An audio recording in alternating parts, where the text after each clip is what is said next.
오늘 말씀은 요한계시록 20장 1에서 15절입니다. 4절 하반절에 읽습니다.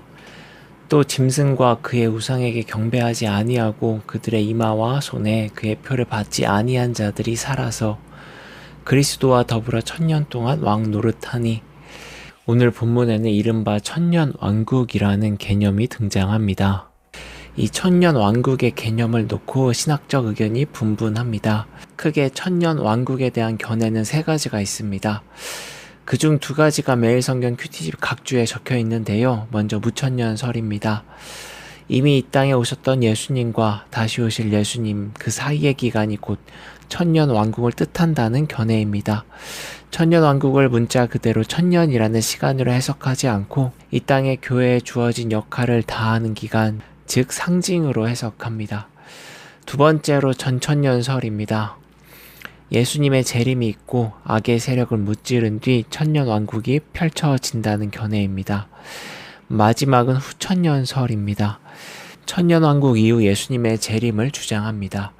얼핏 보면 무천년설과 비슷해 보이지만 후천년설은 천년이라는 그 문자에 집착합니다. 이 천년왕국에 대한 3가지 신학적 견해, 모두 난해한 계시록을 해석해내었다는 것에 의미가 있지만 때로는 이 해석이 예수를 믿는 사람들에게 혼란을 주기도 합니다. 특히 천년왕국을 문자 그대로 해석한 전천년설과 후천년설은 임박한 예수의 재림을 강조하며 날짜를 계산하는 시한부 종말론에 빠지거나 지상에 있는 모든 이들이 예수를 믿는 천년왕국을 만들어야 예수가 재림한다는 이 공세적이고 무차별적인 선교운동의 명분이 되기도 합니다. 그렇기 때문에 천년왕국을 문자 그대로 보고 그 시간을 헤아리기보다는 하나의 상징으로 보고 우리의 시대에 어떤 의미가 있는지 살펴보는 것이 바람직하다 할 수 있습니다. 그럼 본문에서 천년왕국을 어떻게 묘사하는지 살펴보죠. 반모섬의 요한은 하늘에서 내려온 천사를 봅니다. 그 천사는 악의 근원이라 할 수 있는 사탄을 잡아 결박하여 그 힘을 억누릅니다. 그 기간이 1000년입니다. 성경은 이 1000년의 기간 동안 악을 따르지 않았던 사람들, 순교자들이 부활하여 그리스도와 함께 통치한다고 말합니다. 반대로 악을 따랐던 무리는 부활하지 못합니다. 이처럼 환상은 철저하게 주를 따라 의로운 길을 갔던 사람들이 통치하는 세상을 보여줍니다.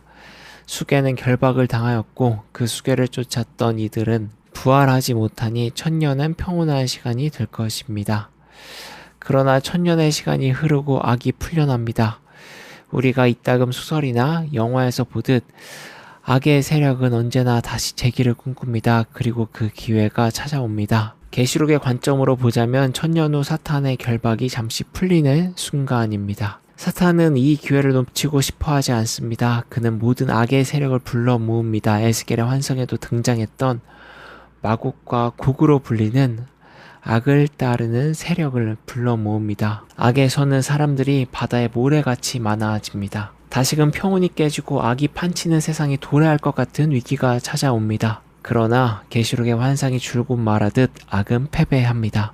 우리 주는 이기고 또 이기는 세상의 통치자이기 때문입니다. 악의 결박 그리고 다시 기회를 노리고 반전을 꿈꾸는 악한 이들.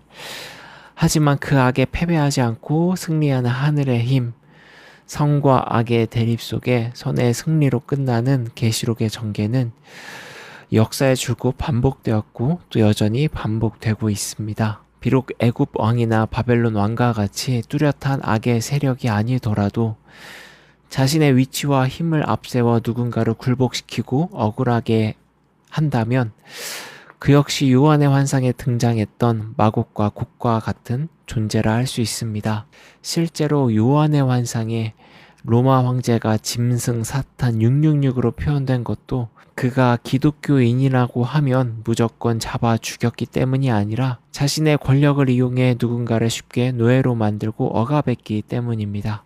따라서 지금도 그러한 태도로 살아가는 이들이 있다면 그들이 오늘날 마곡과 곡이고 그들은 여전히 자신의 힘을 과시할 기회를 노리고 있다 할 수 있습니다.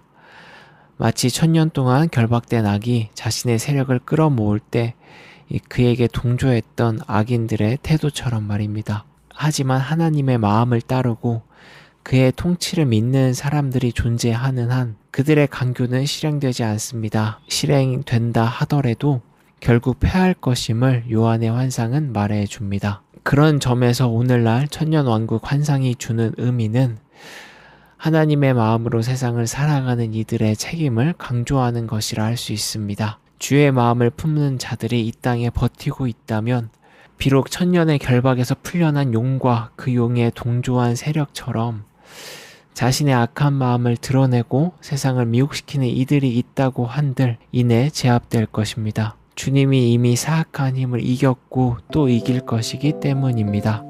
오늘도 주의 마음에 힘입어 오늘날의 천년왕국을 주의 능력으로 다스리길 살아내기를 소망합니다.